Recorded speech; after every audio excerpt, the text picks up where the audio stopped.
Welcome to our 2010 Voting Rights Symposium, a national dialogue on the state of voting rights in 2010, past, present, and future. I'm Caroline Fredrickson. I'm the Executive Director of the American Constitution Society for Law and Policy. And for those of you who are not familiar with ACS, we're a national network of lawyers and academics, policymakers, and law students that promotes the vitality of the U.S. Constitution and the fundamental values it expresses: individual rights and liberties, genuine equality, access to justice, democracy, and the rule of law.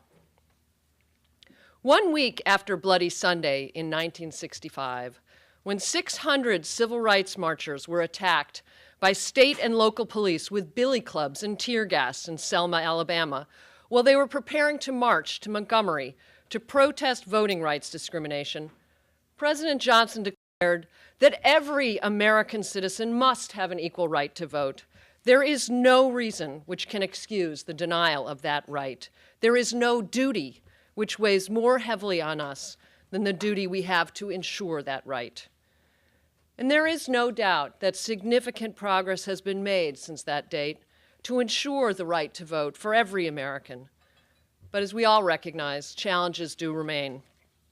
Today, we have a simply outstanding program that will examine the state of voting rights in 2010.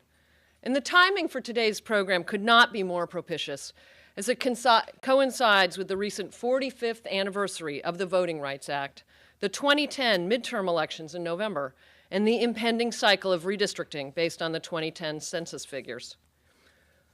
We are pleased to bring you three very extraordinary discussions today. The 45th anniversary of the Voting Rights Act gives us an opportunity not only to celebrate the Act's monumental achievements, but also to examine its present and future effects. The first panel will examine the Voting Rights Act in the wake of the two recent Supreme Court cases, Bartlett versus Strickland and the Northwest Austin Municipal Utility District No. 1, known as NMUDNO. Panelists will discuss recent developments and legal challenges surrounding the Voting Rights Act that may have an effect on future elections and the upcoming redistricting cycle. This panel will be moderated by Gilda Daniels, an associate professor at the University of Baltimore School of Law and former deputy chief in the Department of Justice Civil Rights Division Voting Rights Section. She will facilitate a discussion with 5 very distinguished panelists, all of whom have an extensive knowledge of or experience with the Voting Rights Act and the field of election law. The full biographies for all of today's speakers, this panel and the one following the lunch, are included in the handout you received at the registration table and will be introduced briefly by the panel moderators. Following this panel, we are honored to welcome Congressman John Lewis, a civil rights legend and currently a United States Congressman, and Taylor Branch, a Pulitzer Prize-winning historian known for his extraordinary work chronicling the civil rights movement and the life of Martin Luther King. These two gentlemen will participate in a lunch conversation entitled The Road to Democracy, which will provide historical reflections on the struggle for voting rights and examine thoughts about where we stand on voting rights today. And finally, after lunch, we will conclude the symposium with a panel on possible issues and challenges presented by the 2010 midterm elections. This panel will be moderated by Anna Henderson, the Director of Opportunity and Inclusion at the Chief Justice Earl Warren Institute on Race, Ethnicity, and Diversity, and will feature 5 outstanding scholars and practitioners in the field of election law. Panelists will discuss a wide range of topics, including voter registration, accessibility issues for limited English proficient voters, the role that partisanship plays in litigation and in election reform, National Voter Registration Act enforcement and compliance, and issues surrounding provisional ballots.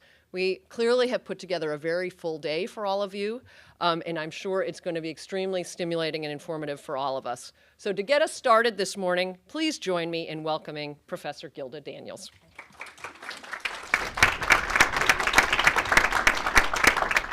Thank you, Caroline, and thank you to the American Constitution Society for putting on this wonderful event today. It certainly is timely in that we do have the 2010 midterm elections as well as the 2011 cycle, 2011 redistricting cycle coming up. I am Gilda Daniels. I'm an assistant professor at the University of Baltimore School of Law and a former deputy chief at the Department of Justice Civil Rights Division voting section, and I'm honored to participate today on this panel with this esteemed panel of experts. Now, the 2011 redistricting will provide some interesting challenges for minority voting rights. How can we preserve minority electoral opportunities and gains in the wake of Bartlett v. Strickland? And how will the Department of Justice address changes in Section 5 procedures pursuant to the Mudno and the Georgia v. Ashcroft fix in the 2006 reauthorization of the Voting Rights Act? What is the impact on future voting rights litigation, and are coalition district claims viable as an opportunity to continue the electoral gains made since the passage of the Voting Rights Act? Are majority-minority districts safe from legislative backsliding? This panel will discuss these and other issues today and hopefully provide a roadmap for voting rights advocates as we prepare for the next redistricting cycle. And we have an esteemed panel today that includes Kristen Clark, who is the co-director of Political Participation Group at the National Association of Colored People, NAACP-LDF, the Legal Defense Fund. She oversees and coordinates the activities of LDF's legal program in the areas of voting rights and election law. In 2009, LDF successfully defended the Voting Rights Act against a constitutional challenge in the Mudno case. She was formerly a staff attorney at DOJ in the voting rights section as well as the criminal section. She writes frequently on issues concerning race, law, and democracy, and her latest book is Barack Obama and African American Empowerment, The Rise of Black America's Leadership, which she co-edited with Dr. Manning Marable. Next we'll have Robert Kingle, Bob Kingle, who is the co-director of the Voting Rights Project at the Lawyers Committee for Civil Rights Under Law. He's a former special counsel and a deputy chief in the Department of Justice Civil Rights Division voting section, and one of my colleagues that I worked with while I was at the DOJ. And he's litigated cases under Section 5, Section 2, a myriad of voting rights litigation. He also serves as an adjunct professor at Georgetown University Law Center. Then we'll have Keith Gaddy, who's a professor of political science at the University of Oklahoma. He is the editor of the Social Science Quarterly. He is a litigation consultant in voting rights and redistricting cases for both parties, both Republicans and Democrats, and he's also testified before the House and Senate. We also have Anita Earls, who's the executive director for the Southern Coalition for Social Justice. She's a co-founder of the Southern Coalition for Social Justice, which is a nonprofit organization in Durham, North Carolina. She's been a civil rights attorney for more than 20 years. She specializes in large impact voting rights and structural racism and community empowerment issues. She also served as a Deputy Assistant Attorney General in the DOJ Civil Rights Division. And finally today we'll hear from Nina Perales, who is the Southwest Regional Counsel for MALDEF. She directs MALDEF's litigation, advocacy, and public education throughout the Southwest. She specializes in vote dilution and redistricting cases, and she successfully argued LULAC versus Perry in the United States Supreme Court. Our panel today will consist of 3 separate sections. First, we'll have introductory remarks from each of the panelists, and then we will have a panel, I will facilitate a panel discussion, a discussion amongst the panelists about various voting rights issues, and then you will have an opportunity to ask questions of our esteemed panel. Kristen, if you go ahead. Great. Thank you for that warm welcome, Gilda, and thank you to ACS and LaShawn Warren for organizing this very important and timely event. It's a real honor to be up here with this very distinguished panel and in the company of so many folks who are involved in the day-to-day work of enforcing our Voting Rights Act. So I thank you. What I wanted to do to start off this morning was to talk about this very important moment. We do indeed stand on the eve of the upcoming redistricting cycle. And this is indeed one of the most important events in American democracy. We elect our nation's president every 4 years, senators every several years, but redistricting generally happens only once every decade. As you all know, the release of the 2010 census data, which will come at the start of next year, will unleash redistricting at the local, city, county, state, and federal level all throughout our country. And it is so very important that we be engaged and encourage others to be engaged in this very significant process. But it is also equally important that we ensure enforcement and compliance with the Voting Rights Act during redistricting. So what I wanted to do was talk a little bit about the context in which we approach redistricting next year. One, I think it is very important to note, as it has already been stated, that this is indeed the 45th anniversary of the Voting Rights Act, and it's important to reflect on the great progress that we have made during the 45 years that we've had the protections of the Voting Rights Act in place. But we need not be blinded by that progress. We know that the reality is one in which ongoing discrimination remains a significant problem throughout our nation. In 2006, Congress reauthorized the Section 5 preclearance provision of the Voting Rights Act, widely regarded as the heart of the Voting Rights Act. They conducted extensive hearings, heard from numerous witnesses, compiled a congressional record that was more than 20,000 pages long, and at the conclusion of that process, determined that Section 5's protections remain necessary. And throughout the life of the Voting Rights Act, we have found that Section 5 plays its most important role during the time of redistricting. It's where we see the Justice Department and the DC District Court blocking discriminatory voting changes, discriminatory redistricting plans that hurt, harm, and dilute minority voting strength.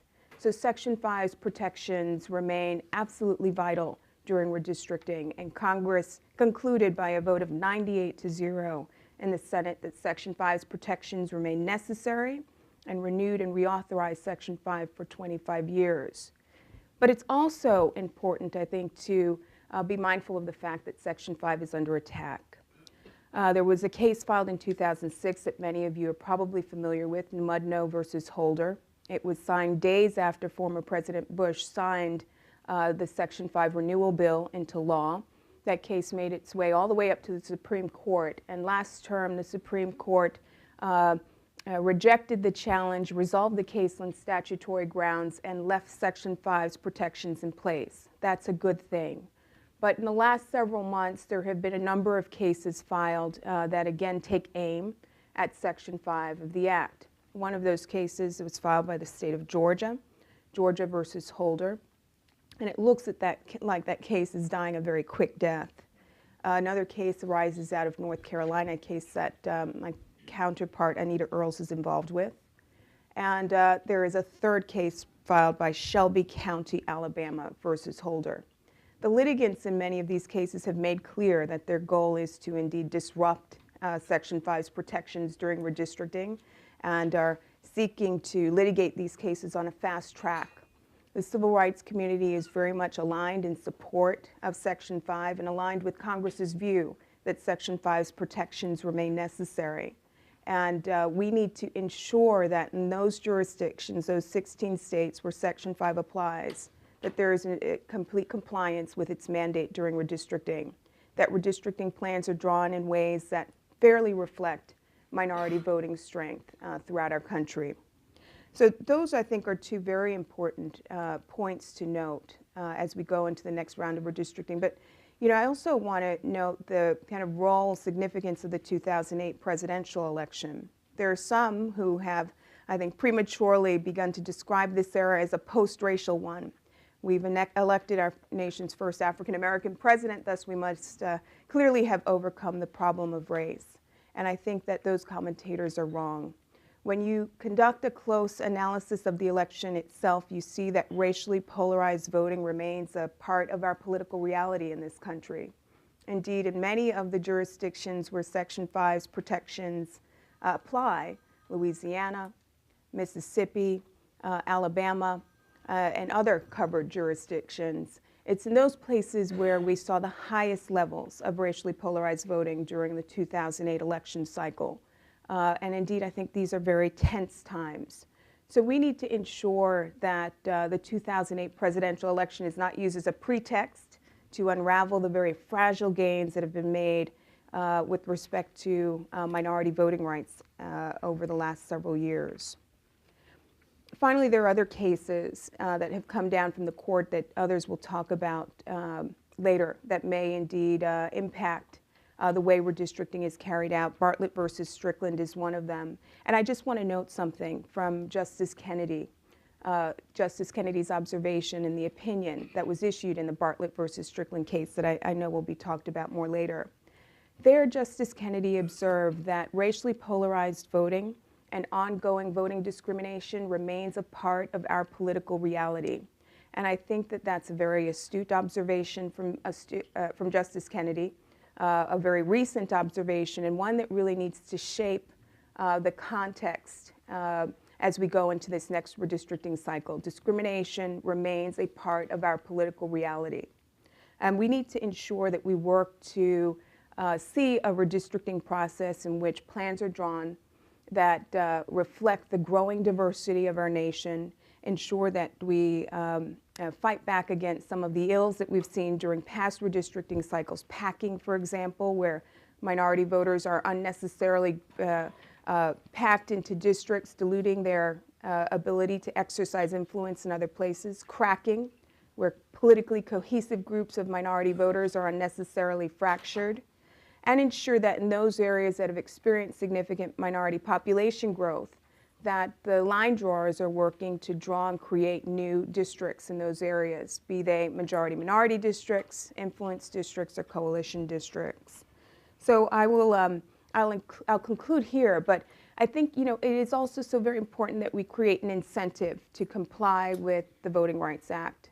The Voting Rights Act throughout the years, voting rights litigation throughout the years has proven extremely costly, time-consuming, and burdensome. And I think that this should provide an incentive for us to figure out what role the Voting Rights Act plays and ensure that line drawers comply with the Voting Rights Act's mandate during this upcoming redistricting cycle. Thank you. Thank you. Bob? Good morning. Like Kristen, I very much appreciate the opportunity to appear here this morning and to address everybody. I apologize in advance. I'm not sure how long my voice is going to hold out here this morning. I seem to be in the process of losing it. So my remarks may be briefer than brief. But what I had hoped, at least, to be able to cover with you in my opening remarks here is to give you some sense of what it is that the voting section at DOJ is facing now. Obviously, I'm not here to speak for them anymore. I left DOJ in 2005, so it's been now about 5 years since I was there. But I think I do have some sense of what it's like and what is on their plate. The voting section, it seems like it has been buffeted for about the past 17 years, to me at least, going back to the decision in Shaw versus Reno, and then the subsequent cases built on that. It really sort of took away the voting section's focus from what had been the traditional focus on Section 2 enforcement as well as Section 5. And a lot of resources and time were spent on that Shaw litigation during the 1990s. Then once that pretty much wound up, we moved into the Bush administration, and a lot has been said and written about those years that also, I think, in my view, took away from the section's traditional and proper focus. Now, in the Obama administration, if you read the headlines, you see that the voting section is once again in the news with regard to the new Black Panther Party investigation, and that is taking some of the section's focus as well. But at the same time, the section is still moving forward. The section is still getting things done. From our perspective, we had hoped actually to see some more in this administration under Section 2 of the Voting Rights Act and under Section 7 of the National Voter Registration Act. But the department has pressed forward. It is defending the constitutional claims against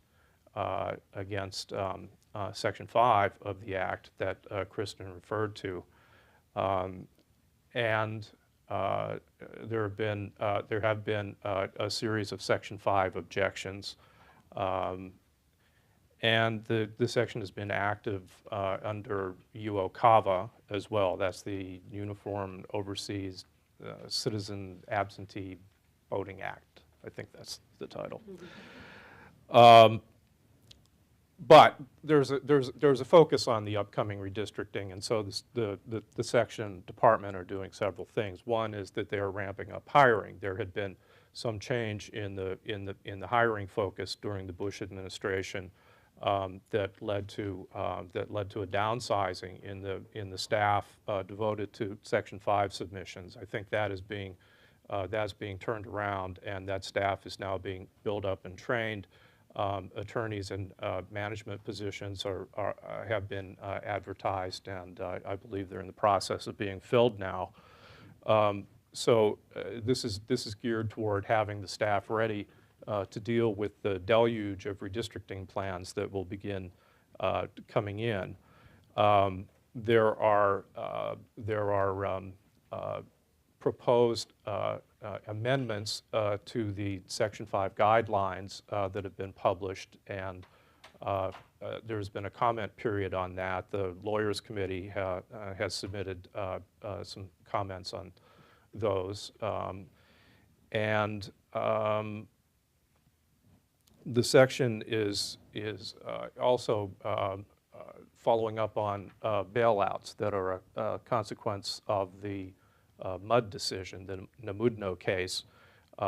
Just the other day, 2 bailouts were granted, and earlier the Mudd itself, that was the plaintiff in the Namudno case, bailed out. That was in September of last year. So the department has publicized the availability of the bailout procedure. And I think it remains to be seen how many jurisdictions want to step forward. Certainly, as a result of the Namudno decision, there are many more jurisdictions that are eligible to seek bailout. Before the Namudno decision, it was limited to political subdivisions in states, whereas now any governmental unit that's covered under Section 5 is eligible to seek bailout. I'm probably running short on time. 2 minutes. I guess one of the things that I should mention is that during the 2006 reauthorization, Congress addressed the decision in the Georgia versus Ashcroft case. I think you've heard a reference to that previously. For those of you who are not familiar with it, this was a declaratory judgment action by the state of Georgia that sought preclearance for 3 redistricting plans, a congressional, state Senate, and state House plan. DOJ opposed preclearance for the state Senate plan. The district court ruled in DOJ's favor.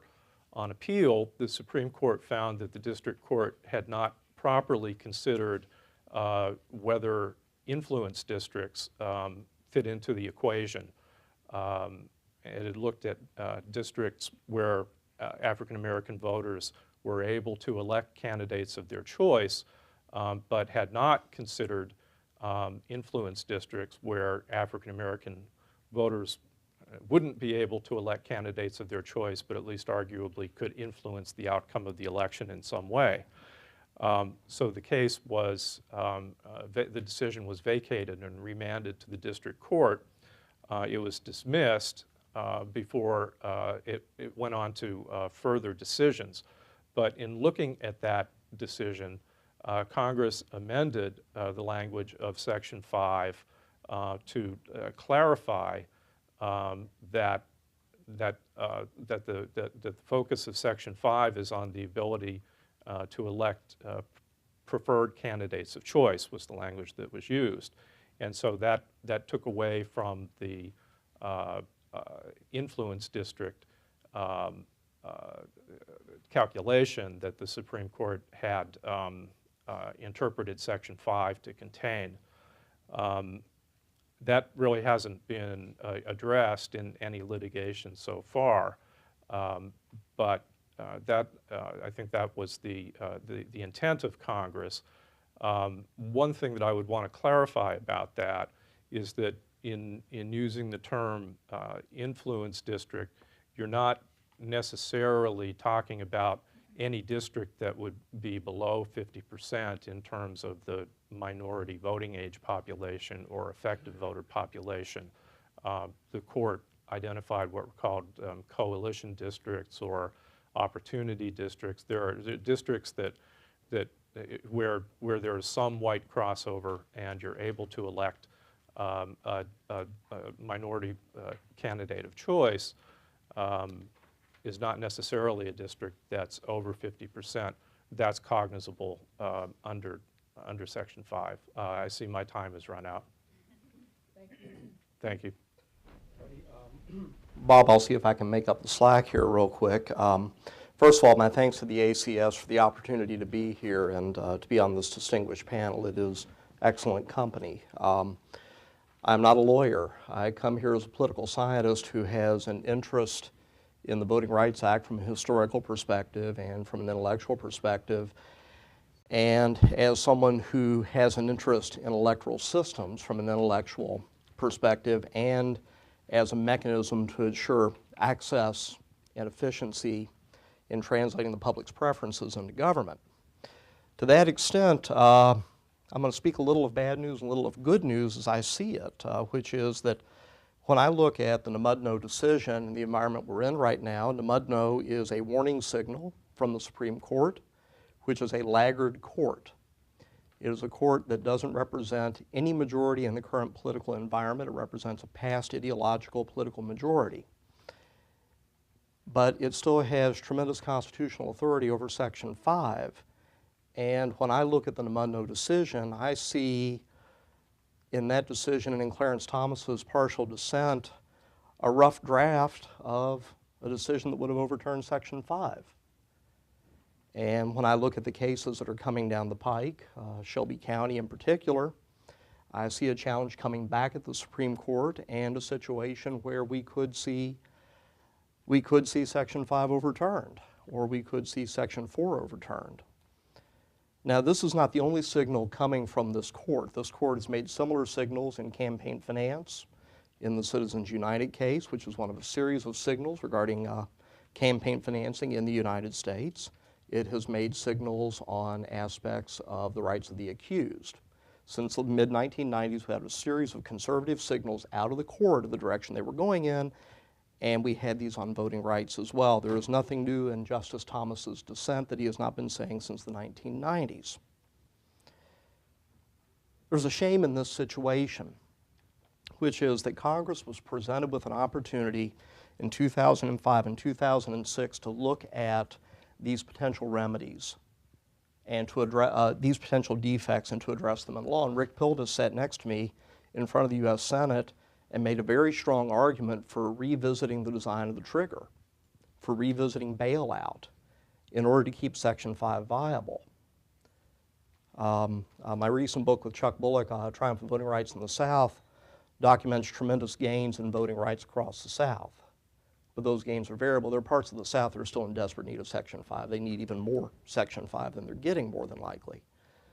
But there are also parts of the country where Section 5 does not apply, where it could be very useful, where we have lagging voter participation, where we have historic discrimination, where some or many of the Senate factors can be met. The one thing that's missing is the historic use of a test or device that is component to the old Section 4 trigger. Many of these communities have large Native American populations, Hispanic populations, poor populations.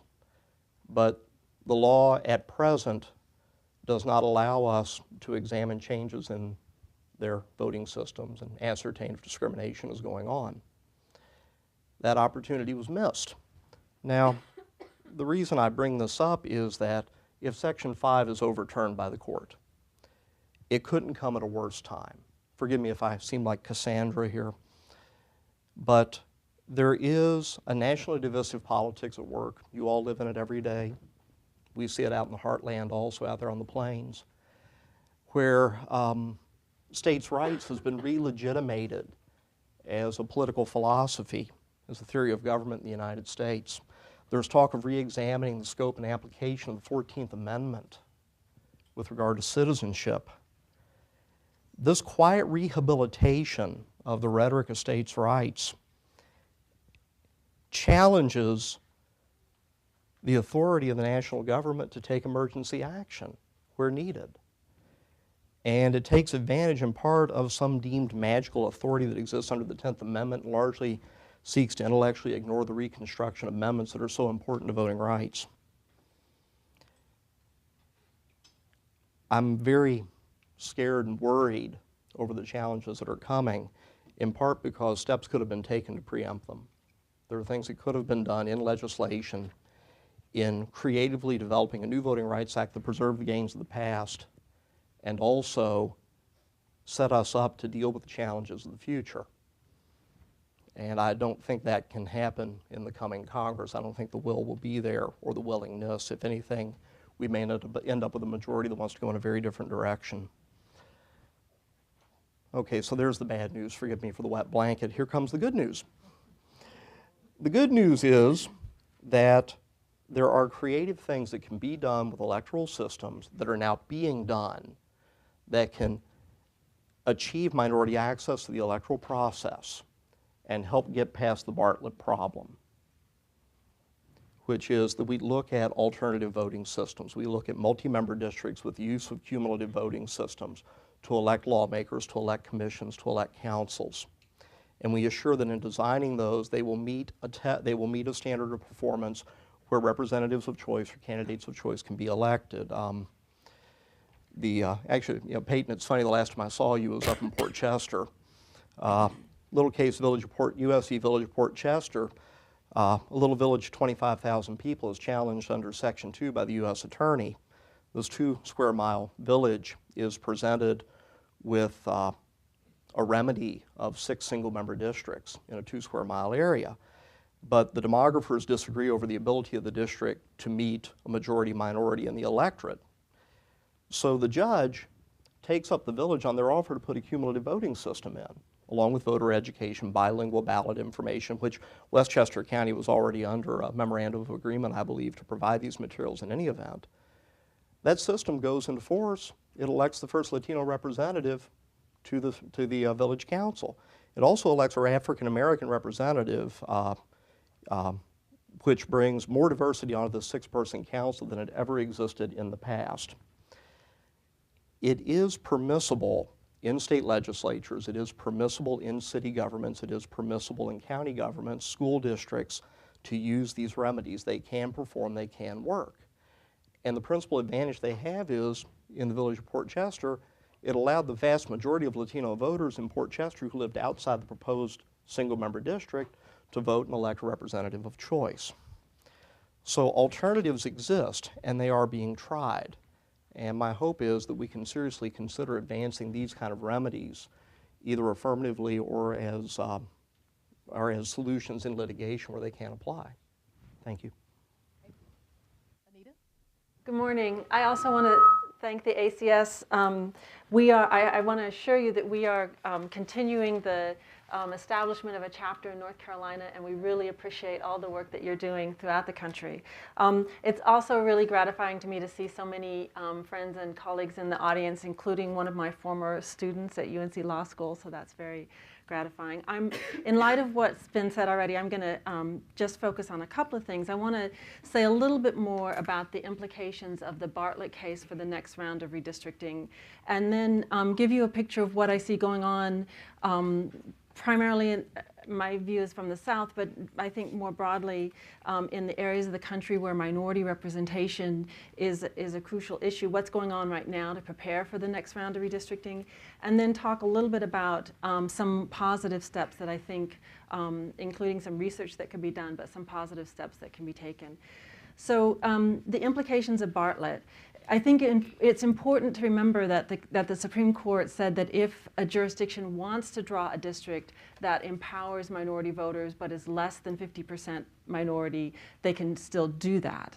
The question in the case was whether or not Section 2 of the Voting Rights Act would require a jurisdiction to draw such a district, and the court said, no, you have to, the plaintiffs in such a case have to demonstrate that a majority, a 50% voting age population district is possible in order to establish liability under Section 2. So going forward, one potential implication is that districts that currently elect candidates of choice of black voters but are less than 50% voting age population and are not protected by Section 5 of the Voting Rights Act could be at risk. That legislatures and other bodies drawing maps don't necessarily have to, under fear of Section 2, liability under Section 2, have to draw those districts. We took a quick look at, using the 2006-2008 American Community Survey data, looked at the districts that currently elect the members of the Congressional Black Caucus. 15 of those districts are less than 50% in total population. We don't have the voting age data. But only 8 of them are not covered by Section 5. So you can begin to see the crucial role that Section 5 will play in the upcoming round in sort of filling in, because that requirement of being able to show a 50% voting age population district is not true under Section 5. Section 5 has a very different standard in that regard. So while we are concerned about districts that may not be protected, we remember that the court did not say you can't draw those districts, just that they're not required by Section 2. And so there's a lot of advocacy that can go on the ground trying to convince legislatures to be fair to minorities in their jurisdiction. So what's happening, what I see happening is a lot of community-based organizations getting informed about redistricting, sort of following on the big push to get everyone counted in the census. Some of those same nonprofits are now involved in learning the redistricting process, getting access to the technology so that they can effectively draw plans. My organization, the Southern Coalition for Social Justice, we trained in July 18 demographers and 12 social scientists to draw maps and to do the racially polarized voting studies, and brought them together with community organizations so that in the redistricting process, as the maps are being drawn, that information can be put into the record. They can really have an effective voice and a role in the redistricting process. So I think that's a very important way to make sure that at the front end, we're drawing plans that are fair to minority voters.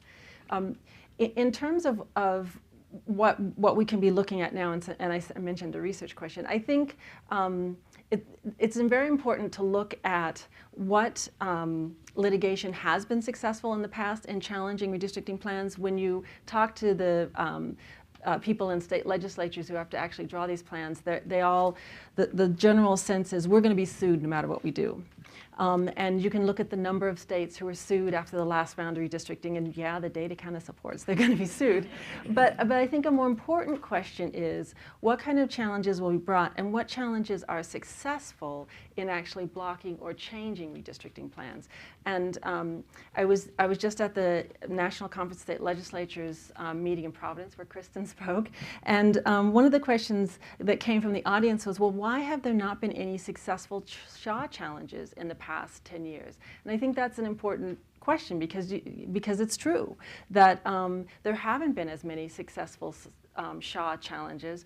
And interestingly, one of the panelists said, well, that's because we all know, this was Dale Oldham, who's worked with on redistricting for the Republican Party, and I was stunned as someone who had litigated the Shaw cases. He said, we all know that the funny shape of the districts never had anything to do with protecting minority voters. It was to ensure Democrats getting elected. And so once the court ultimately said, if you can demonstrate that the shape of the district is due to partisanship, not to race, that's really a defense to Shaw claims, that kind of quieted the litigation on the Shaw front.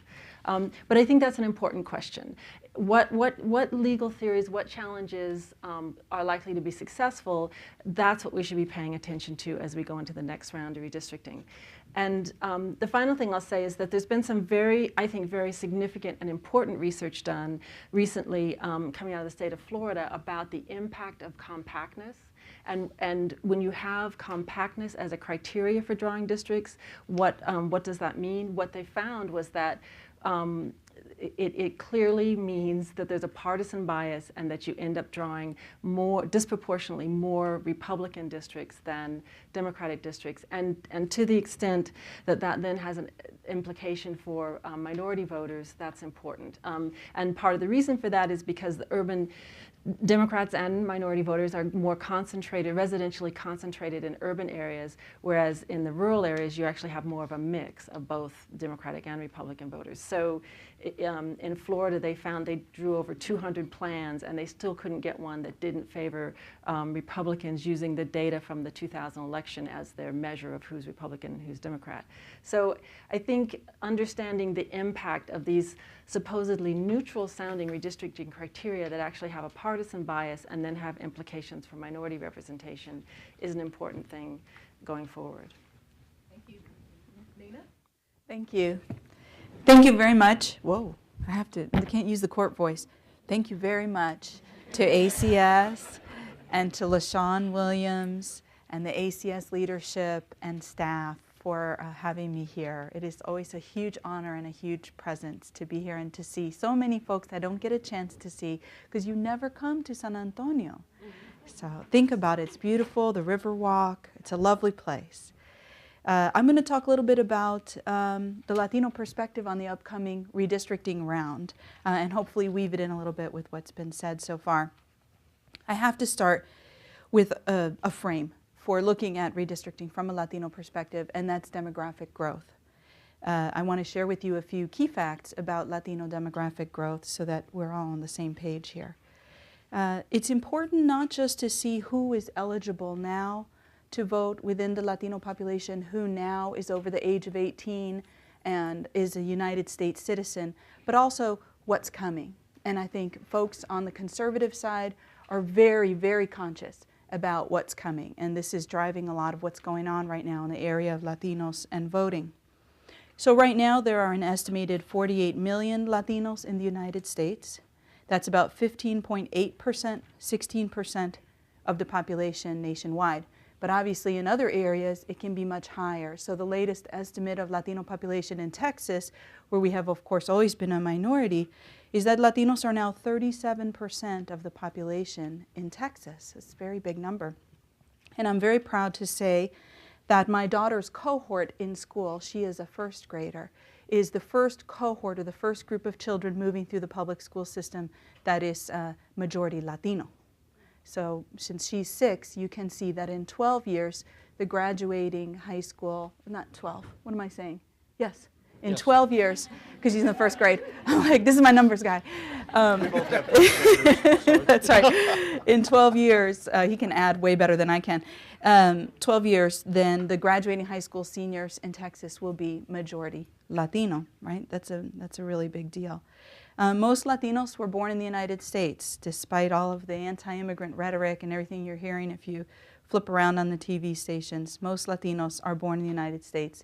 Most Latinos are United States citizens.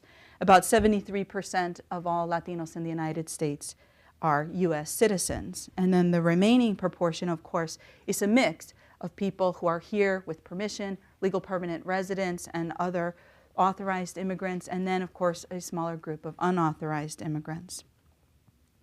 It's hard to find statistics on the children born, U.S.-born children, of Latino unauthorized immigrants, but I do have a number that encompasses the U.S.-born children of all unauthorized immigrants. That would include unauthorized immigrants from all nations, from Asia, from Latin America, from Europe, you know, the children of unauthorized Irish immigrants. And that number is that there's about 4 million U.S.-born children of unauthorized immigrants living in the U.S. And that's an important number because it's become kind of, I don't think it's that big a number, 4 million, but it's definitely become a point of focus lately. Now moving back to eligible voters, there's about 19.5 million Latinos who are eligible to vote, meaning U.S. citizens and over the age of 18. That's up from 16 million in 2004, so the numbers are growing pretty fast. Right around now, we're about 9.5% of citizens over the age of 18. One more thing to note is that there has been a sharp U-turn in the trend of Latinos to diversify their partisan affiliation. Latinos were trending towards voting in more diverse ways, voting for Republicans and Democrats. In 1999, there was about a 33-point percentage gap between those who were voting Democrat, the larger group, and those who were voting Republican. By 2006, the gap had narrowed to only 21 points. So it was a very fast shift towards diversifying which candidates of which party Latinos were voting for. That trend has completely reversed itself. Now there's a 34-point percentage gap in partisan affiliation for Latinos. I'm sure you can all figure out why. I certainly can. In traditional areas where Latinos have lived for a long time, the West and the Southwest, Latinos are growing into majorities, and we're seeing that now as we're coming up into redistricting. Latinos are growing into majorities in jurisdictions where before they were only in the minority, and this has a profound effect on how we do redistricting. These are also areas with long histories of exclusion of Mexican Americans and other Latinos from voting, as well as education, employment, housing, and public accommodation. So throughout the Southwest, where we had segregated schools, segregated pools, segregated bathrooms, in all of these places, Latinos are now growing into majorities, and that's presenting an important political challenge. And then there are areas of new arrival where Latinos are coming where they haven't been before and starting to comprise really substantial numbers, and numbers that we have to take a look at. Not necessarily majorities in jurisdictions, but something that's important. So the number that's been rolling around in my head, because I was so surprised when I saw it, is that there are now more Latinos in North Carolina than there are in Nevada. Think about it. That's like, wow. You think of Nevada as a southwestern state, it's got to have a lot of Latinos in it. North Carolina, you know, nobody thinks of that as a Latino kind of place. But now there are more Latinos in North Carolina than Nevada. Latino political potential is really fueled by two engines. The first and most important engine, and if you remember anything I say, please remember this: natural increase. Native-born Latino citizens turning 18. We have a young age structure in the Latino community. We also have higher fertility rates. I have 3 kids. I think only Dr. Gaddy may beat me on this panel. So we have, because we're young and because we have more children, our natural increase is very fast. And then the second, of course, is immigration and naturalization, but it's a much smaller component. I think that our work to create new opportunity districts will be focused on the Southwest, the West, and to some degree the Southeast. And then the last thing that I wanted to mention to you, since I only have a little bit of time left, is that there's a really strong pushback that's being carried out, and it's also very well designed, against the growing Latino electorate. So for example, states that are now screeching about this non-existent phenomenon of non-citizen voter registration. You're hearing people say, oh my God, non-citizens are registering to vote. They're polluting the purity of our election system, right? When nobody can actually find examples of non-citizens who fraudulently registered to vote. We took the deposition of every election administrator in Arizona when we were doing our litigation against the Arizona law that imposes the documentary proof of citizenship requirement. Not a single one knew of a non-citizen who had purposely registered to vote knowing he or she was ineligible. They had a very small handful of occasions where people thought because they were in the naturalization process and somebody convinced them, oh, it's okay to sign the card. And that was not a knowing or fraudulent registration.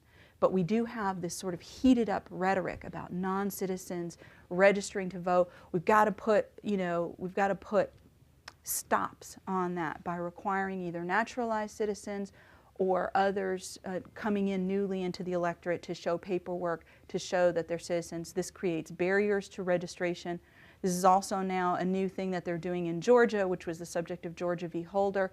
Let's run all the new voter registrants against the driver's license database and see who's a citizen and who's not, despite the fact that many newly naturalized citizens took out their driver's licenses when they were legal permanent resident immigrants.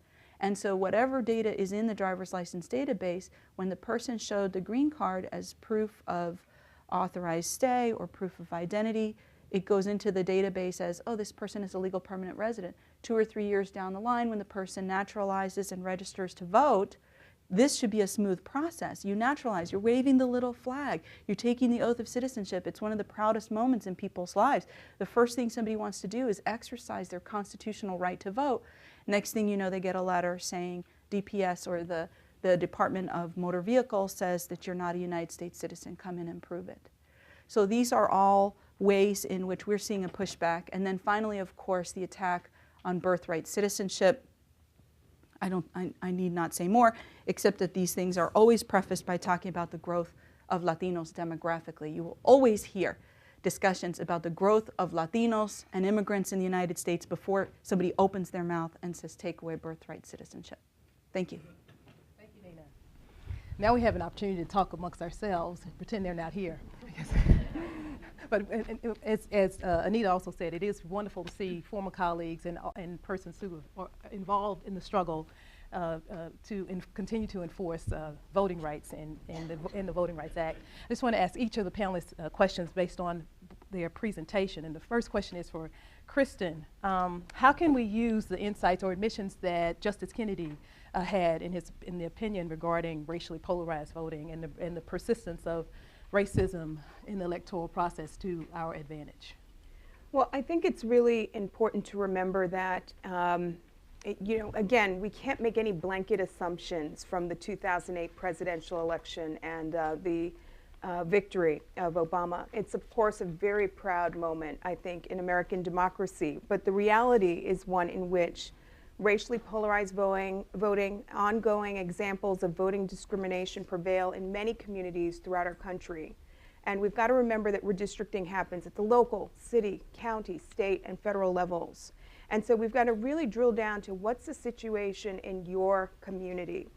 And indeed, when we kind of do that micro-level analysis, we see that, despite the fact that Obama prevailed, there are many areas where whites continue to vote as a bloc to defeat minority voters, candidates of choice, where we're seeing discriminatory voting changes that continue to be blocked by the Department of Justice's enforcement of Section 5. So I think it's important to just take those blinders off and really drill down to what's happening at the micro level. Thank you. Bob, you mentioned the New Black Panther Party as a distraction and taking resources from the Department of Justice, and those claims will certainly come up again as we begin the redistricting process, issues of politicalization. So how should DOJ respond to claims of politicalization that will certainly come up as we begin this redistricting process? No, I think AAG Tom Perez has been very straightforward in terms of announcing what the division's policies are and how they plan to go about enforcing the law. I think to some of the critics that are out there, no matter what he says or no matter what the division does, they're going to continue to level these types of criticisms. I've been critical of the department myself in the past, and so I think criticism comes with the territory. But I think this latest round is really rather misplaced, and I think there's an unwillingness perhaps to take Tom Perez's word for what the department's policies are, and I believe that in this case that should be done. I think as I mentioned during the period of the Shaw versus Reno cases, there were a lot of those types of. There was a whole different line of criticism leveled at the department and the section, and the staff there worked their way through it, and I think they will work their way through this. It's difficult, and I feel that this is unnecessary, an unnecessary diversion, but I think they'll get through it. I think I've read that this is the first Democratic administration that will review submissions directly after census, since the Voting Rights Act. So I mean, how will that? So it's crucial that the Department of Justice is focused on its task. So I mean, how can we give them some ideas, insights, or just tell them to focus on the task at hand, which is major, particularly with Bartlett and Namudno. So if any of you want to provide some comments as well. Anyone else? I will say that the Department of Justice is not focused on its task right now to defend Section 5. Okay. I will say that in Georgia, where we were dealing with the issue that I just told you about involving the improper rejection of thousands of United States citizens for voter registration, where the Department of Justice objected to the procedure when it was submitted for administrative preclearance, and then on a request for reconsideration, I don't know what you say, renewed its objection, stood by its objection, I don't know what the technical term is, Decline to withdraw. declined to withdraw its objection, which we heartily agreed with. When Georgia sued for preclearance in the DDC and people from Georgia intervened in opposition to preclearance of this very discriminatory measure, the Department of Justice completely flipped its position around because there was a constitutional claim in the lawsuit, secretly and wrongly administratively precleared that practice in a very shameful act that then deprived us of the opportunity in court to litigate that issue with the opportunity to have judges decide it. And so my position is that the Department of Justice has strayed dramatically and in a very, very bad way from its mission right now. Okay. Keith, did you have something to say? I can't say it with that degree of passion. But in a nutshell, we have no knowledge what actually happened inside DOJ, at least nothing that we can prove. But if the Department of Justice has become risk averse in the defense of Section 5, avoiding any confrontational preclearance in an effort to avoid a constitutional challenge, it effectively handcuffs the use of Section 5. Explain. Well, you may have a situation where you have a state that is seeking to bail out, or a jurisdiction seeking to bail out, and they craft a districting plan or a districting scheme which Department of Justice takes issue with, and maybe the degree of separation, the assessment of compliance with non-retrogression is a matter of degree rather than order of magnitude. They take it up to the D.C. District Court, get it to the Supreme Court, and the Supreme Court lands foursquare on the constitutional issue. And then suddenly there's no Section 5. Again, this is a worst-case scenario, but it means the Department of Justice, if they are risk-averse about this, will have to pick and choose carefully where they aggressively use Section 5. But again, having no evidence to speak to this, but if you want the hypothetical, that's what it looks like. Do the panelists think that we can expect more cases, more submissions going to the D.C. District Court as opposed to more than we did in the last redistricting cycle and this in 2011? Do you think more jurisdictions will make their submissions to D.C. District Court as opposed to the Attorney General? That we'll see more litigation on that in that regard? Well, I think we did see a bit of form shopping during the last redistricting cycle. One example that comes to mind is Louisiana, which opted to take its discriminatory redistricting plan to the D.C. District Court, where they probably hoped to get a better outcome than they would have gotten before the Justice Department. But ultimately, they were unsuccessful and had to restore a majority-minority district that they had stripped away from the New Orleans area. I anticipate that we may see that kind of form shopping happening again, but I think as Nina rightly points out, we don't know what to expect with respect to the Justice Department's enforcement of Section 5. The work of advocates and civil rights organizations remains very critical. We've got to ensure that we bring pressure to bear. We've got to ensure that we are all doing our part and working to kind of speak up where we see discrimination afoot in the redistricting process. How can we empower grassroots organizations and citizens in this next redistricting cycle? What kinds of things should we be educating the public about? I'll jump in there. I think it is really important that people have access to the technology to be able to evaluate plans and draw their own plans. That's sort of if you're going to have an effective voice at the table, you've got to be able to do that. But then they also need advice about what the legal standards are.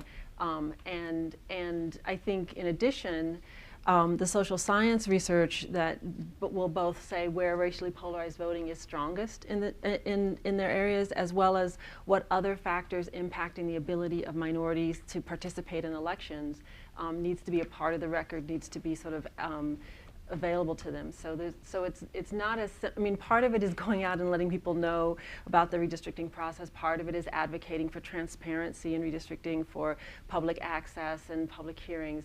But there's also capacity building that has to happen at the local level. Can you talk a little, Anita, about Section 2 and its importance to this next round? And well, I think if you look at the cases that have come through, there have been some important key Section 2 victories in certain areas, but for the most part, over the past 10 years, Section 2 has not been as strong a tool, in part because of the erosion of the racially polarized voting standard under Section 2. So and then the other problem is that you have to wait till you get a plan and then you can sue, and once you have a plan, people are getting elected, and it just changes entirely the dynamics. So it's important to be ready and able to file a suit when it's justified, and I think especially with regard to Latino voters, Section 2 is going to be a very strong tool in the next round. But I also think that there's ways in which it's not as strong as we need it to be right now. Bob? If I could just add to Anita's comments. The need for support at the grassroots level in terms of having skills with the GIS and software plan drawing is clearly important. I think one other aspect at the local level that's important is for communities to help define themselves. When you look at redistricting literature and discussions and deliberations, you see countless references to communities of interest. And that's an idea that means many things to many different people.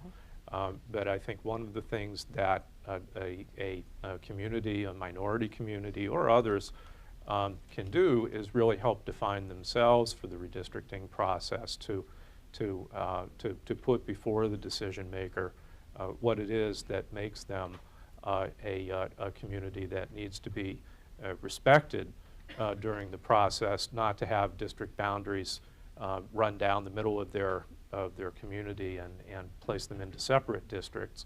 That's one of the things that need to be always considered during redistricting. So that's just one additional aspect. You know, the technology is the key, but we're almost too late in the cycle. Data collection's been underway for a while. Florida is developing FREDS 2010, the Florida Redistricting System, which will be available on the internet, freely accessible to the public, and anybody should be able to go up and draw districts.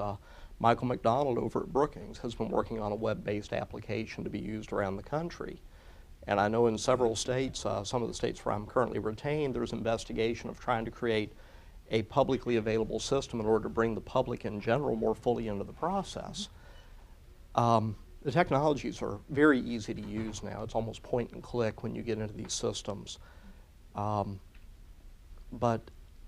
you know, the problem is if states are not willing to fund these mechanisms, they're not willing to put them out there, you could probably develop an online GIS system for somewhere in the neighborhood of $40,000 to $50,000 if you want to do the programming. Excuse me, there is, I can't find the address, a number of foundations that put a piece together, and it's online. Okay. Go, Keith, are you? I let the gentleman have the closing. Thank you. Thank you. So, I mean, it's interesting because we're looking at ways that we could possibly empower. How can we empower communities? Section 5 is preemptive, and that's why it's so very important, because it can preempt racially discriminatory plans. Section 2 is reactive, right? The plans have already been drawn. And you've talked about technology as a means of allowing grassroots organizations to get involved. Besides technology, what kinds of things can be done? Nina. Well, Part of MALDEF's national redistricting project that we're launching is, like Anita said, an outreach campaign where we have 12 states of focus, and in each of those states we're going to be going out and gathering people together to talk to them about the importance of redistricting and how they can participate, not just in terms of map drawing, but participate in public hearings and legislative hearings at the state level to talk about what they'd like to see in redistricting. It's sort of a dual function for us. One is to talk about why it's important, and then the second piece is to talk about how individuals can influence the process. And I wanted to mention there is another way that Section 2 comes into play, and that's in what we call beauty contest litigation, which is if your legislature locks up and can't do a plan at all, you end up in federal court with the federal court having to draw the plan, and everybody goes rushing in with their maps, waving them overhead and saying, pick mine, pick mine. So that's another way where Section 2 can come into play early on in redistricting. Kristen? Some of you may have gotten a copy. I'd like to make sure that people are aware of the resources that are available, but we, along with MALDEF and the AAJC, the Asian American Justice Center, recently released a guide called The Impact of Redistricting in Your Community, a guide to redistricting. It's kind of outlines everything that one would need to know about how the redistricting process works. Outlines effective advocacy strategies that can be used by communities during the process of redistricting. And as Nina notes, I think, participating, attending hearings, providing testimony, be it oral or written, is so very key. Ultimately, the hope is that we see a process in which maps are produced that have broad consensus and that we are in a place where we can avoid having to go to court. But ultimately, if the court is the vehicle we need to turn to ensure enforcement of the Voting Rights Act, having a complete record will be so very key, ensuring that we can understand why line drawers drew the lines in the way that they did, understanding that there were folks on the ground advocating for lines that more fairly reflected the minority voting strength of certain communities will be very key. So participation, I think, is a really important component of the process, and I really encourage those of you who have not been engaged in redistricting in the past to play a role this cycle. But we have just a very few minutes in this section of our discussion. Can I get each of you to tell me what do you think is the most potent threat to the next round of redistricting, or to Voting Rights Act enforcement, or what's the most disturbing thing that you see in the future, and how would you address it? How do you suggest that we address that potential threat? I'll jump in because it goes to my testimony trail. Fix the trigger. Section 4 trigger gets challenged, Section 5 goes down. You've got to find a way to get it up. Fix the trigger. Modernize coverage under preclearance. What would you do? How would you fix the trigger?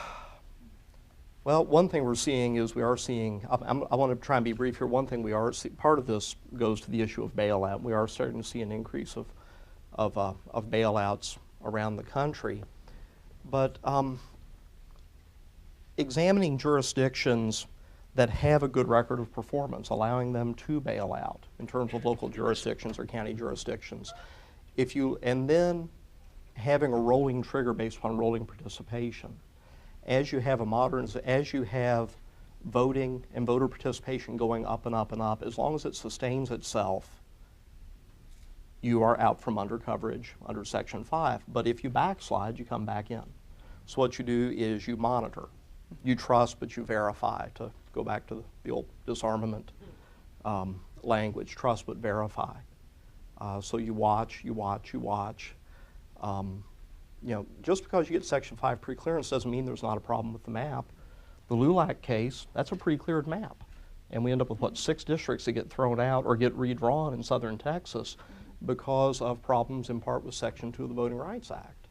In the state of Georgia, we have the Larios case where state house maps that were pre-cleared by the Justice Department have another constitutional defect regarding population deviations.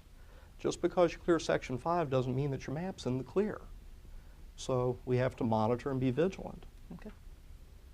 Anita? Well, I would say the biggest threat is one that Kristen mentioned, but we haven't elaborated on, and that is the fact that we're redistricting in the age of Obama, and I think the public perception, and certainly a lot of what the media discussion around the role of race in politics and race in redistricting is the biggest threat to continuing to empower minority voters. And I think how you answer that threat is to be clear and specific about what is really the situation for minority voters in different parts of the country. It's a very local analysis, but we have to tell our stories about why we still don't have a fair representation, and why we still need, whether it's alternative election systems or we still need some mechanism to empower minority voters. Okay, Kristen. Yeah, I would echo Anita on that perhaps being one of the greatest threats we face this cycle. I'll just briefly mention two other threats that we haven't gotten a chance to talk about. One of them is prison-based gerrymandering, the long practice of counting prisoner populations in the communities where prisoners are detained, as opposed to counting prisoners in the communities where they indeed maintain legal residence. The Census Bureau is releasing data early enough this cycle for jurisdictions to correct and adjust data to account for this problem, and there have been a few victories. Brenda Wright is here from DEMO. She's involved in some of this work, and we hope that more jurisdictions will pay attention to this problem and think about the corrective or remedial legislation that might be adopted. This is a problem that has significant impacts on minority voters in many places. The other issue is independent redistricting commissions. The state of California, one of the largest minority populations in our country, has moved to adopt an independent redistricting commission that has stripped away the responsibility for line drawing away from elected officials, and now assigns that responsibility to individuals who are appointed and presumably nonpartisan. And I think we've got to watch very closely how redistricting plays out in California under this commission. Arizona is one other place that has a commission that resulted in a plan that drew an objection from the Justice Department during the last cycle. These are individuals who may not have experience with the Voting Rights Act and its requirements. And so I think we've got to be real careful and pay a close eye on the plans that emerge from the Independent Redistricting Commission in California. So those are just two other threats that are out there. Okay, thank you. Nina or The Nina? biggest threat that I see is a test case brought out of Texas called Lepak versus City of Irving. Keith and I both work on that case, but on opposite sides. So we're not going to talk to each other about it, but I will share with you my concern. The purpose of the case is to change how apportionment is done in redistricting, to not apportion total population across districts, but to apportion population by citizen voting age population. Anybody who's done redistricting before knows that if you use CVAP as a base population, you're going to increase the number of total persons in districts that have some non-citizen population in them. The more non-citizen population you have in the district, the higher the total population will go if you equalize by CVAP. This will, if the test case is successful, and the aim of the case, of course, is to take it all the way up, it will force jurisdictions to overcrowd Latino districts, and it's not just really a Latino issue, but anybody who happens to be living near Latinos, particularly non-citizen Latinos, like citizen Latinos, are going to bear the brunt of it, as well as whites and African Americans who live in proximity to Latino areas. So for example, in Dallas, where we have Latino and African American populations living adjacent or interspersed, same thing in Houston. So Lepak versus Irving is a deep concern of mine, and it of course strikes at the heart of the growing Latino population, is to change the base of apportionment. It's much more profound even than things related to the Voting Rights Act. Bob? All of those things are valid concerns. I guess when I look at where we are and where we've been, I don't look at it so much in terms of threats as I do as challenges. I think the arc of expanding the franchise over time in this country has been an ongoing challenge, and we've seen tremendous progress as a result of the Voting Rights Act, as a result of Section 5, as a result of the people who have worked ceaselessly to make the protections of the Voting Rights Act come real.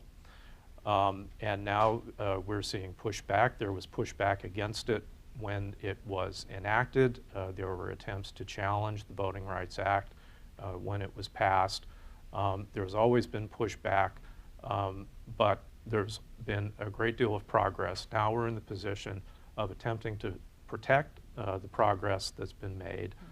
That's a challenge, and as Nina suggested, with the growth of the Latino population and other groups, what might be considered non-traditional minorities in many areas, I think you're going to see a whole new round of challenges based on those populations increasing and becoming a threat to the perceived political structure in those jurisdictions. I think there are a set of challenges based on that, but I don't see anything that is going to make the Voting Rights Act go away, that's going to make the 14th or 15th Amendment go away. Courts may issue unfavorable rulings on legislation, but the drive to protect the right to vote is not going to go away, and those challenges will be met. Thank you. We're now at the part of the program where we can have questions from you. Does anyone have questions? Yes, ma'am. Could you wait for the microphone, please? Thank you. I'm Estelle Rogers. I'm Director of Advocacy of Project Vote. And I want to throw this question open to anybody on the panel who wants to answer it. As to the proper role of the Justice Department in all of this, which I'm very interested in, do you think it's a legitimate consideration in, for example, they're flipping their position on the Georgia proof of citizenship matter, on that preclearance, a legitimate position that they are trying to prevent a case being teed up to go to the Supreme Court that would hold Section 5 unconstitutional altogether? And if it's not a legitimate consideration, what do you do to counter that? Who wants to go first? Anita? I don't think, I think that they have to, in every submission, look at the facts and answer the question, is it retrogressive, and exercise their best judgment. And I think the question, if we object here, will that lead to a Supreme Court case? I don't think that's legitimate. And actually, if Julie Fernandez, who's now the Deputy Assistant Attorney General with responsibility for voting, will say that we can chew gum and walk at the same time. We can enforce the act and defend its constitutionality. That's her public position. I think in terms of responding to the challenges,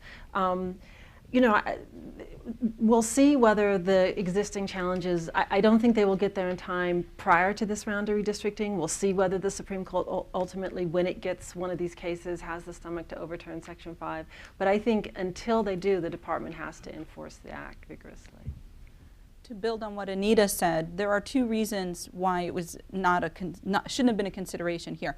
One, if you don't enforce the act, if you pre-clear everything that gets filed in the DDC with a constitutional claim, it's open season. Anybody who has a retrogressive change knows. I won't even bother to submit. All I have to do is file in the DDC and include as my last cause of action the constitutionality of the act. So there's nothing to enforce if you won't enforce it, right? That's just the way it is. Second of all, Georgia would have been a fine case to take up because it was a very well-documented example of discrimination. It was obvious because DOJ had already put the numbers together because the procedure had been put into effect before they had submitted for preclearance. So because it had been a practice that was being used, there were plenty of numbers to show the retrogressive effect. That's, to me, a much better fact pattern where you have egregious impact, disparate impact on Latinos, African Americans, and Asian Americans on something so stupid as using an out-of-date database to exclude people from the electorate. I will take that one, except we never had the chance, did we? Yes, sir. Could you wait for the microphone, please? To follow on this last series of comments, it was very disturbing to hear about the DC court case, but it seems from the overall panel discussion that one way or another we're going to have Section 5 in the Supreme Court. And my experience is not in litigation, it's in Congress. But I was a drafter and manager of the 70, 75, 82, and 06 acts. And my suggestion, or I'd like your comment on, would be in law review articles, in briefs that might get cited in lowercase opinions, or in an article by Taylor Branch, that a lot of emphasis and stroking be done on Justice Kennedy's comments that the court has to respect the superior fact-finding capabilities of Congress and the tremendous record which we've had to do each time when people say, you know, this is getting like original sin. Thank you. Yeah, I would just say that I thank you for your points. I do think that it is very important in the context of where we're talking about voting, where we're talking about enforcing the guarantees of the 14th and 15th Amendment, and in an area where we know that Congress has broad enforcement power. And given the kind of remarkable job that Congress did in 2005 and 2006 studying whether we still need Section 5, I think all of that really counsels and weighs in favor of the court giving deference to congressional judgment. And it's important to note for those, I think, who are unfamiliar with Section 5 and the reauthorization process, that this was not at all a partisan issue. It culminated in a vote that was 98-0 in the Senate, 98 senators throughout our nation all agreeing at the end of the day, despite questions they may have had during the extensive reauthorization process, all agreeing that Section 5's protections remain necessary and that we need not turn our back on it. And there's a moment that I always like to point to during the House vote on Section 5, where Jim Sensenbrenner, the then Republican chairman of the House Judiciary Committee, piled the congressional records on top of a table. They started to spill onto the floor, and he remarked that during his long tenure in Congress, he'd never seen that body spend more time, energy, or resources studying an issue as carefully as they did the need for Section 5 of the Voting Rights Act. So all of that, I think, you know, truly counsels at the end of the day to giving deference to Congress's good judgment. There's a question over here.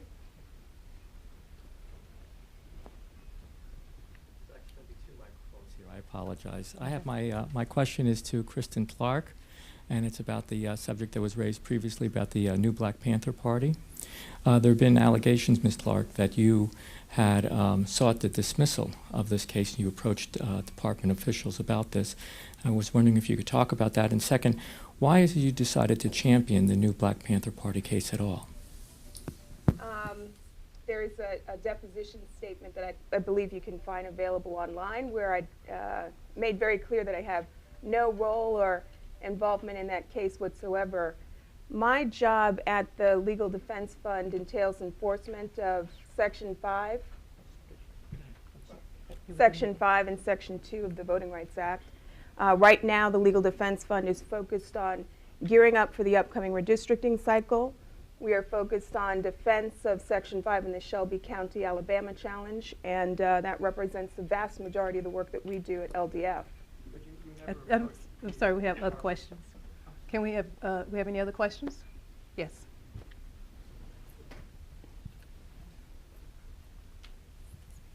Hello, my name is Marcia Johnson Blanco, and I'm Bob's colleague at the Lawyers Committee, and I don't have so much a question as a bit of advertisement. You'd asked the question about resources that groups can use for the redistricting cycle. Okay.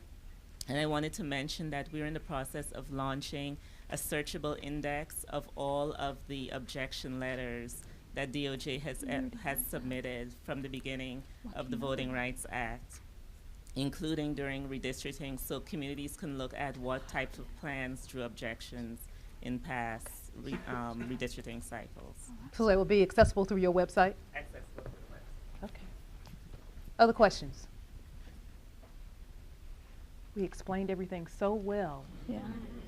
If there are no other questions, are there any issues or things that you all would like to discuss further, expand upon? Panelists? I have never ended a panel early. I see a hand. Thank you. Hi, thank you. My name is Neil Weir. Beyond some of the trial court cases you've highlighted. I was just wondering if there are other either trial court or circuit court cases coming up that you that are of concern and that you wanted to highlight for us today. Any other cases? We covered them all. No other cases. Okay. We have one question in the back. I'm Jim Dixon with the American Association of People with Disabilities. Section 7 of the National Voter Registration Act requires social service agencies to register people to vote. It's essentially never been enforced because of suits by Project Vote, Demos, and others in this room to just pick Ohio. Proper implementation in Missouri, proper implementation in Missouri has added 200,000 people to the voting rolls in the past 19 months. They're predominantly poor and minority, and I'm wondering why there isn't more legal action to implement and get social food stamps, Medicaid, etc., obeying the law and registering people to vote. Well, the Lawyers Committee, along with Demos and Project Vote, have been active in those cases. Going back a number of years, we have attempted to get DOJ to do more. I'd say DOJ recently worked out a consent decree in a long-standing case with the state of New York dealing with voter registration services at public universities for disabled students, and I think we would all hope that we'll see more of those actions where there are deficiencies from DOJ, and to the extent that DOJ is not bringing those types of cases, then those are things that our groups may very well decide need to be pursued along with public assistance claims. The focus in the initial round of lawsuits has been with public assistance agencies. They have very large clienteles, not as large as motor vehicle agencies, but still very substantial clienteles. And as you pointed out, Jim, the results in Missouri as well as in Ohio have been very dramatic in terms of orders of magnitude greater voter registration. So compliance with the requirements of the NVRA is something that really does need to be stepped up in a number of states in a number of different areas, and that does need to happen. Yes, Mary. I'd just like to make a comment. My name is Mary Williams. I was part of the Shaw versus Hold on. Reno. Thank you. My name is Mary Williams. I was part of the Shaw versus Reno era, working with the NAACP and Anita and Gilda, but I've been out of it for the last 5 years, and it seems that the landscape has changed a great deal. First, do you have enough resources to mount a real campaign? I know that the Department of Justice is gearing up for it, but as Keith said, are we behind the curve already? Do we have the resources? Do we have the source of, in terms of manpower to really mount a serious campaign during this redistricting period? And finally, do we have the fortitude and the energy to really make a difference? You immediately made me think of the $6 million man. We have the technology. We can fix this. Okay. Yes. I'm out of it. I'd like to know if I can come up to speed because I've been out of it. Okay. Anita?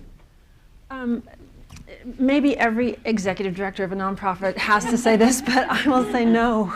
No, we don't. And the capacity and interest is there. So in other words, if funders were willing to understand and foundations, I will say the Alliance for Justice has done an excellent one-pager for foundations about what they can do in connection with redistricting consistent with their 501c3 status on their website, so I highly recommend that. If foundation, what I'm seeing is that fewer this time around than even last time around foundations understand how redistricting is fundamental to all the other issue areas that they want to impact, whether it's criminal justice system reform, education, healthcare policy, you name it.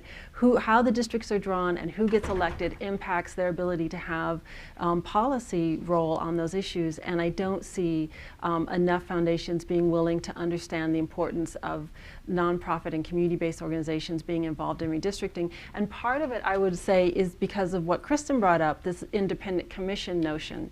In other words, when people look at the redistricting process from the foundation point of view and the funding point of view, instead of seeing citizen involvement and more transparency as the solution to what's wrong in redistricting, they've turned to commissions as the solution. So I really see a need to push for more funding for this. Anyone else? Yes, sir. Hold on one second. Thank you. I'm Bob Weinberg. I'm a former president of the District of Columbia Bar, and I see that our jurisdiction is likely to have in our federal district court a great deal of litigation on within the next year or so, the kind of suits you've discussed. I wondered if any of the panelists can comment on what has been the track record of the Federal District Court in D.C. over the years in handling this kind of cases. How do they generally go? Or is it purely random selection, depends what judge you get? Yeah, I think it's hard to make any blanket generalizations, but you know, it is an interesting question in that most of these suits are handled in the DC District Court, and that's a feature of the Voting Rights Act statute that I think recognizes the nature of these cases, that they're extremely complex, and also ties back to another point.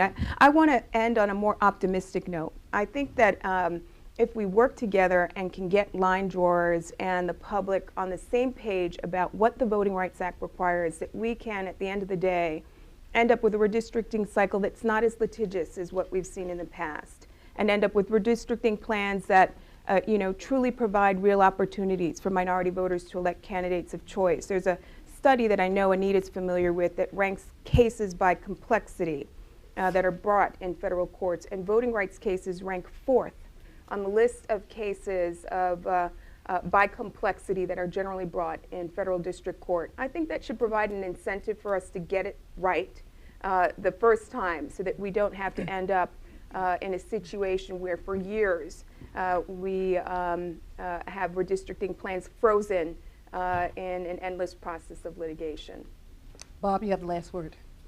Okay. Well, I was just going to respond on the question about the courts. A number of the cases that I worked on were declaratory judgment actions under Section 5 of the Voting Rights Act in the D.C. court, and those are heard and decided by three judge panels. One of the few remaining types of case that are decided by 3 judge courts. One Court of Appeals judge from the D.C. Circuit will sit on the panel, as well as 2 district court judges. The statute requires that those cases be heard and decided as expeditiously as possible. My experience is that the judges on those panels take the cases extremely seriously, that they expect the parties to work diligently to move the cases along, to address reasonable deadlines. They will not give the plaintiff an unreasonable discovery schedule so as to prejudice the defendants from making their case, but they will put aside their other cases and they will hear these cases, which can be complex. They expect the parties to work hard, but they take the case extremely seriously. And in my view, do an excellent job of resolving the disputes. Let me say thank you to our panelists today for providing us with insights and showing us the challenges that we have ahead. Thank you so much.